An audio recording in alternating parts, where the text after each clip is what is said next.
Respectfully, Canadians' view on this is not going to change on the 51st state. Secondly, we are the largest client of the United States in the totality of all the goods. So we are the largest client of the United States. We have a tremendous auto sector between the two of us, and the changes that made have been helpful. 50% of a car that comes from Canada is American. That's not like anywhere else in the world.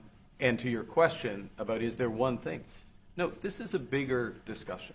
There are much bigger forces involved, and this will take some time and some discussions, and that's why we're here, to have those discussions, and that is represented by who's sitting around the table. See, the conflict is, and this is very friendly. We're not. This is not going to be like we had another little blow up with somebody else. That was a much different.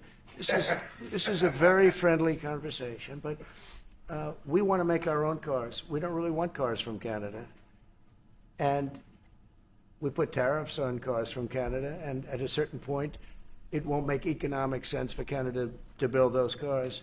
And we don't want steel from Canada because we're making our own steel, and we're having massive steel plants being built right now as we speak. We really don't want Canadian steel, and we don't want Canadian aluminum and various other things because we want to be able to do it ourselves. And we, because of past thinking of people, we have a tremendous deficit with Canada. In other words, they have a surplus with us. And there's no reason for us to be subsidizing Canada. Canada's a place that will have to be able to take care of itself economically.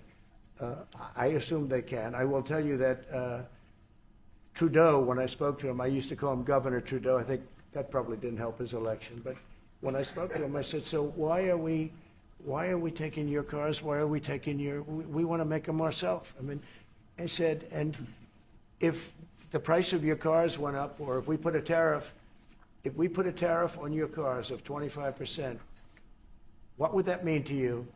He said, that would mean the end of Canada. He actually said that to me. And I said, that's a strange answer, but I understand his answer. But no, I mean, it's hard to justify subsidizing Canada to the tune of maybe $200 billion a year. We protect Canada militarily, and we always will. We're not going to, that's not a money thing. But we always will. But, it's not fair. But why are we subsidizing Canada $200 billion a year, or whatever the number might be? It's a very substantial number.